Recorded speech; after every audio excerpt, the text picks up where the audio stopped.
miarabantsika rehetra amin'ny anaran'i Jesosy ilay tompony izao rehetro izao. Firy-taona izay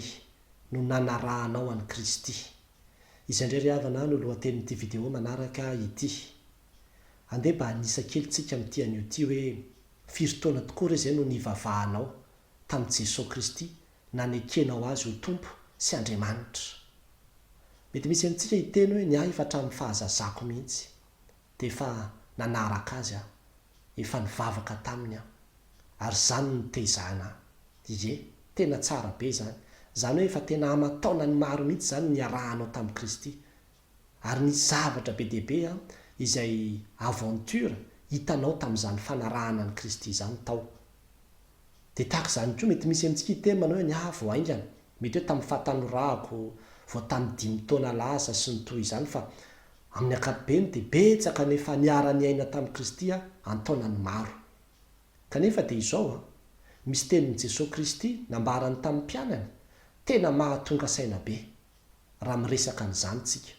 Any amin'ny Jaona 5:20, andininy 7:20 dia hoy izy tamin'ny mpianatra manao hoe ianareo koa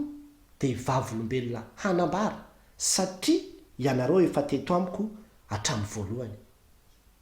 Raha adika amin'ny fomba tsotra izay azahoantsika azy dia hoe ianareo koa dia hanambara sy ilaza ny momba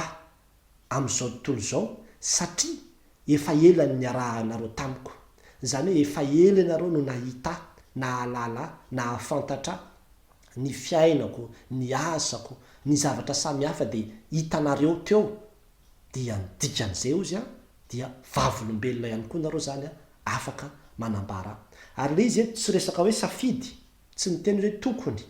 na hoe arakaraka izay mety aminareo, fa tena raha ny fomba filazan'i Jesosy Kristy amin'izy dia hoe satria efa ela ianareo niaraka tamiko dia ny dikan'izay vavolombeloko zany nareo manambara. Mamaraparana ny ministeran'i Jesosy Kristy amin'io fotoana io, ary efa manomboka milaza ny amin'ny ahatongavany fanahy masina izy dia ilay mpananatra izay hanambara azy amin'ny kristianina.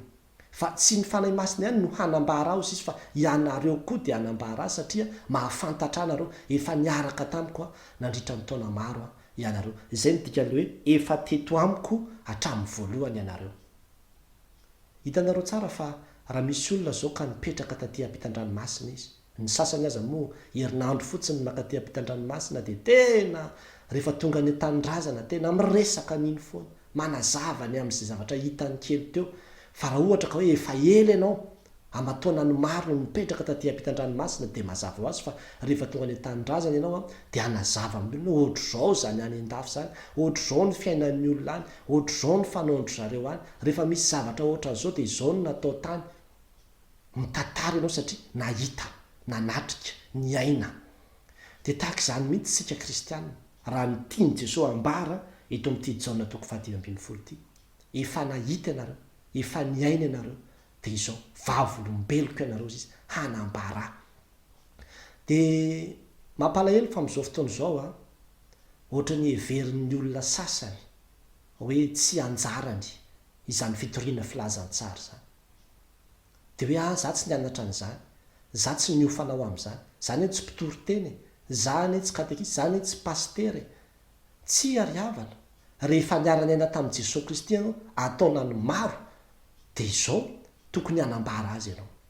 tokony hilaza azy ianao, hijoro vavolombelona, hitantara amin'ny olona zay zavatra mahagaga nataon'i Jesosy tamin'ny fiainanao sy izay aventure samihafa niainanao niaraka tamin'i Jesosy. Ny fahafantaranao azy dia tokony ho zarainao zany amin'ny olona, satria niara-niaina taminy nandritra ny taona maro ianao.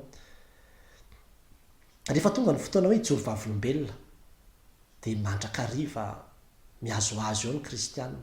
Tsisy mahasamy mijoro vavolombelona nefa dia olona efa niaraka tamin'i Jesosy antaonany maro daholo. Inona nefa nataon'i Jesosy tamin'ny fiainanao?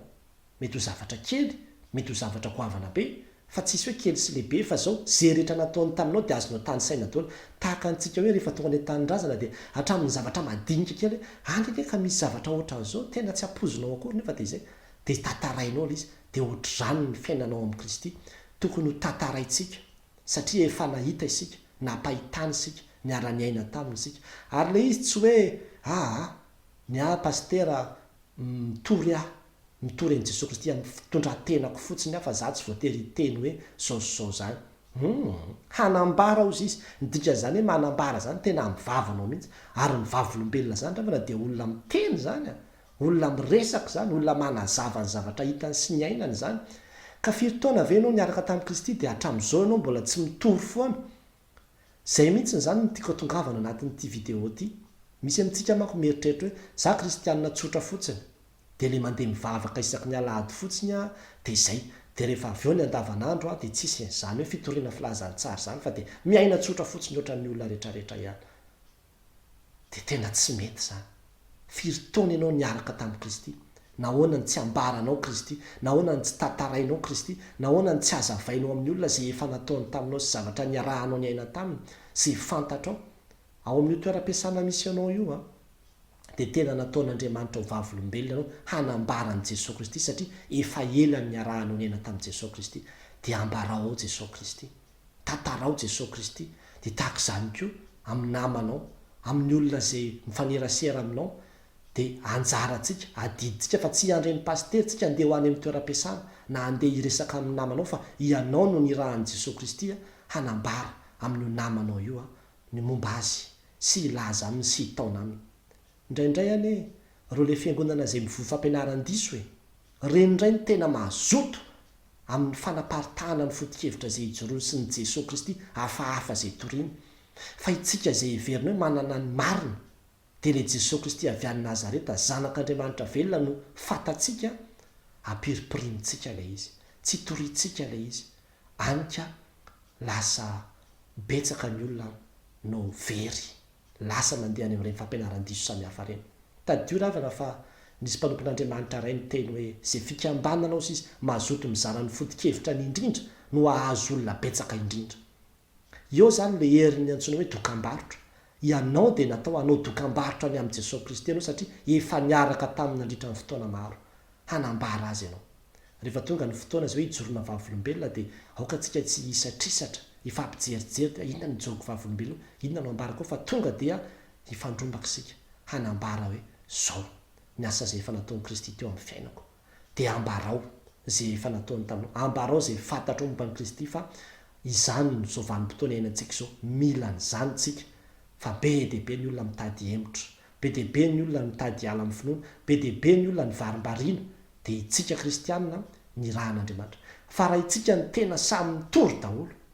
tena mitaona ny olona daholo hanaraka ny kristy sy hampahafantatra ny olona ny amin'ny fisian'i kristy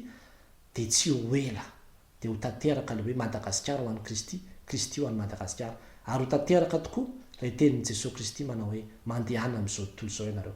tsy mora nefa ny oravana fa tena sarotra satria eo foana le tahotra eo le enatra eo le ho tsaratsarain'ny olona zao dia izany nahatonga anazy ny teny any amin'ny asan'ny apôstôly nanampy an'io fanambarana io manao hoe azo hery ianareo izy amin'ny ilatsahan'ny fanahy masina ao anatinareo dia ho vavolombeloko ianareo jodi samaria hatrany am-parantany zany hoe tsy amin'ny herinao fotsiny tsotrozao fa tena asan'ny fanahy masina ao anatinao no manosika anao handeha hitory ny filazantsara ka raha ohatra ianao ka tsy mieritreritra hitory filazantsara mihitsy nefa efa firytaona ny vavahana dia sao dia mba hampangininao ny fanahy masina zay miasa ao anatinao satria asan'ny fanahy masina ny mandresy lahatra antsika hitory ary tsy avelan'ny fanahy masina hipetrapetraka zany mihitsy ianao fa tsy maintsy hitaonany foana hitaona ny hafa hanatona ny kristy kanefa dia nahoana isika ny tsy manatanteraka an'izany mitaona antsika ry havana amin'ity an'io ty mba tena handray anjara mavitrika amin'ny asa fitorinan'i jesosy kristy amin'ny fomba isan-karazany zay ahafahanao manatanteraka an'izany fa mitaon'ny kristy isika amin'ity toen'ity manao hoe ianareo koa dia vavolombelona hanambara satria efa teto amiko hatramin'ny voalohany ianao koa jesosy kristy dia ho vavolombelony hanambara azy amin'ny toerana samihafa satria efa ela no ny arahanao ny aina taminy na hitanao azy ny heriny sy ny voninahiny dia izany rehetrarehetra zany mila haparitaka izany satria izany ny mission hampanaovan'i jesosy kristy atsika mandehana amin'izao tontolo izao mitory filazantsara amin'ny olombelona rehetra ho an'andriamanitra rerany voninahitra amen.